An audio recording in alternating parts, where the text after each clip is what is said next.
देश को मिली पहली Vande Bharat sleeper train. PM Modi ने मालदा से हरी झंडी दिखाई। हावड़ा से गुवाहाटी तक चलेगी ट्रेन। पीएम मोदी ने ट्रेन में सफर कर रहे बच्चों से मुलाकात की। वंदे भारत स्लीपर ट्रेन के लोको पायलट से भी मिले। रेल मंत्री अश्विनी वैष्णव भी मौजूद रहे। एसआईआर को लेकर बंगाल सरकार पर बीजेपी का निशाना। संबित पात्रा बोले, गैर संवैधानिक तरीके से एसआईआर प्रक्रिया को रोकने की कोशिश कर रही ममता सरकार। बंगाल में चुनाव अधिकारी भी सुरक्षित नहीं।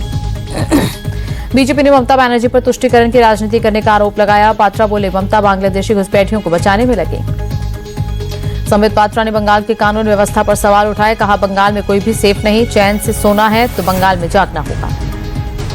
बीजेपी का ममता बनर्जी पर बड़ा आरोप। कहा, ममता बंगाल को बांग्लादेशी बनाने में लगी हुई है। टीएमसी यानी कि तुष्टीकरण, माफिया राज और क्राइम। इंदौर दौरे पर कांग्रेस नेता राहुल गांधी बॉम्बे हॉस्पिटल पहुंचे। दूषित पानी से पीड़ित मरीजों से मुलाकात कर हालचाल जाना। प्रदेश अध्यक्ष जीतू पटवारी भी मौजूद रहे। पीड़ित परिवारों से मुलाकात के बाद राहुल गांधी बोले, सरकार की लापरवाही से घटना हुई। भागीरथपुरा इलाके में आज भी पानी साफ नहीं। सरकार अपनी जिम्मेदारी निभाए। राहुल गांधी बोले, राजनीति नहीं, लोगों का मुद्दा उठाने इंदौर आया हूं। सरकार अपनी जिम्मेदारी से भाग रही। भागीरथपुरा में राहुल गांधी ने पीड़ित परिवारों की आर्थिक मदद की। 1-1 लाख रुपए के चेक सौंपे। साफ पानी उपलब्ध कराने का आश्वासन भी दिया। राहुल गांधी के इंदौर दौरे पर मुख्यमंत्री मोहन यादव का अटैक। कहा, उन्हें पीड़ितों से कोई सहानुभूति नहीं, सिर्फ राजनीति के लिए दिखावा कर रहे हैं। राहुल गांधी के इंदौर दौरे पर कैलाश विजयवर्गीय का निशाना। राहुल को बताया आपदा पर्यटक। बोले, फोटो खिंचवाकर वो तो चले जाएंगे, विकास तो हमें करना है। सिख गुरुओं की कथित बेअदबी मामले में फॉरेंसिक रिपोर्ट सामने आई। आतिशी के वीडियो से छेड़छाड़ नहीं हुई। दिल्ली विधानसभा स्पीकर विजेंद्र गुप्ता ने जानकारी दी। पंजाब पुलिस ने वीडियो में छेड़छाड़ का दावा किया था। विजेंद्र गुप्ता बोले, दिल्ली फॉरेंसिक लैब की रिपोर्ट में वीडियो सही। आतिशी के वीडियो से कोई छेड़छाड़ नहीं हुई। पंजाब पुलिस का दावा गलत। स्पीकर विजेंद्र गुप्ता पर आम आदमी पार्टी का पलटवार। कहा, इनकी फॉरेंसिक रिपोर्ट में गुरु शब्द का प्रयोग ही नहीं आया। साफ हुआ आतिशी ने गुरु शब्द नहीं बोला। फॉरेंसिक रिपोर्ट को लेकर मंत्री कपिल मिश्रा बोले, आज दूध का दूध पानी का पानी हो गया। आतिशी ने सदन में जो पाप किया वो अब सत्यापित हो चुका।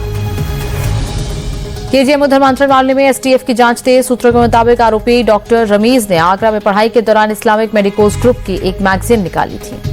धर्मांतरण के लिए मैगजीन का प्रयोग करता था आरोपी डॉक्टर। कॉलेज में पढ़ने वाले कट्टर मुस्लिम विचारों वाले छात्रों को देता था मैगजीन।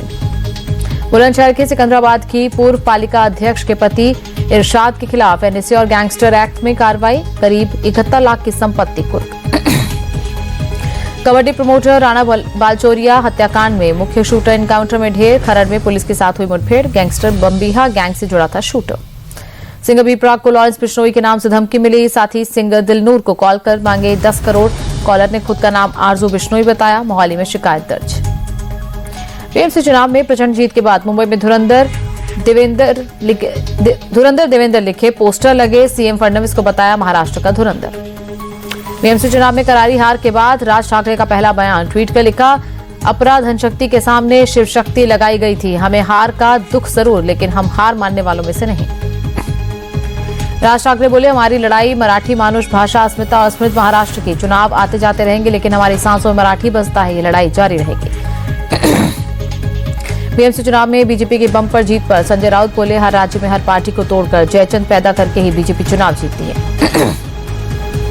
एकनाथ शिंदे को जयचंद कहने पर शिंदे गुट की शायना का संजय राउत पर पलटवार। कहा, शिंदे को राउत के सर्टिफिकेट की जरूरत नहीं, उन्होंने अपनी विचारधारा के साथ धोखा किया। महाराष्ट्र निकाय चुनाव नतीजों पर एआईएमआईएम प्रमुख हसनुद्दीन ओवैसी का बयान। बोले, जनता ने एआईएमआईएम का समर्थन किया, उनका बहुत आभार। हमारे पार्षद जनता की उम्मीदों पर खरा उतरेंगे। निकाय चुनाव में मिली करारी हार के बाद बारामती में चाचा शरद पवार से मिले डिप्टी सीएम अजीत पवार। हार के कारणों पर मंथन किया।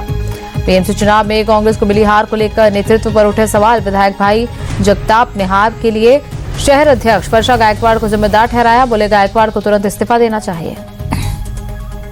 छत्रपति संभाजीनगर में हिंदू सम्मेलन में शामिल हुए संघ प्रमुख मोहन भागवत इंटरनेशनल ट्रेड को लेकर बोले, हम अंतर्राष्ट्रीय व्यापार करेंगे, लेकिन किसी के दबाव में नहीं चलेंगे। आरएसएस चीफ मोहन भागवत ने नाम लिए बिना ट्रंप पर निशाना साधा। बोले, तुम टैरिफ लगाओ या कुछ भी करो, भारत ने आत्मनिर्भर का रास्ता चुन लिया है और हम इस पर चलते रहेंगे। ईरान से लौटे एक भारतीय नागरिक ने कहा, वहां अब हालात ठीक हैं, भारत सरकार ने बहुत मदद की। ईरान से लौटे एक और भारतीय का बयान। बोले, वहां पर खतरनाक प्रदर्शन हो रहे थे, इंटरनेट बंद होने से अपने परिवार को कुछ नहीं बता पा रहे थे। महाराष्ट्र के जालना में धनगर समुदाय के आंदोलन के चलते कर्फ्यू लगा। आरक्षण की मांग को लेकर मुंबई जाने वाले थे आंदोलनकारी। अंबड़ शहर में भी कर्फ्यू के आदेश। नशे के खिलाफ मध्य प्रदेश पुलिस की बड़ी कार्रवाई। रतलाम में एमडी ड्रग फैक्ट्री का पर्दाफाश किया। 16 आरोपी गिरफ्तार। आलीशान घर के अंदर चल रही थी फैक्ट्री। पुलिस ने 11.5 करोड़ मूल्य की 10.5 किलो एमडी ड्रग और 300 लीटर मेफाड्रोन जब्त किया। 2 गाड़ियों से भी भारी मात्रा में ड्रग्स मिली। 2 अवैध पिस्टल और 91 जिंदा कारतूस बरामद। फिरोजाबाद में पुलिस और आरोपी प्रधान के बीच मुठभेड़। एनकाउंटर के दौरान प्रधान के पैर में गोली लगी। कब्जे से राइफल और कारतूस बरामद। क्रिकेटर विराट कोहली और कुलदीप यादव उज्जैन पहुंचे। महाकालेश्वर मंदिर में दर्शन कर बाबा महाकाल का आशीर्वाद दिया। आरती में भी शामिल हुए। न्यूजीलैंड के खिलाफ तीसरे वनडे से पहले महाकाल के दर्शन करने पहुंचे केएल राहुल। भगवान महाकाल की पूजा अर्चना की। प्रयागराज में भीषण ठंड और कोहरे के बीच बड़ी संख्या में माघ मेले में पहुंचे श्रद्धालु। लाखों भक्तों ने सुबह सुबह संगम में आस्था की डुबकी लगाई। पुणे के दगड़ूशेठ गणपति मंदिर पहुंचे अभिनेत्री रानी मुखर्जी। पूजा अर्चना और दर्शन कर आशीर्वाद दिया।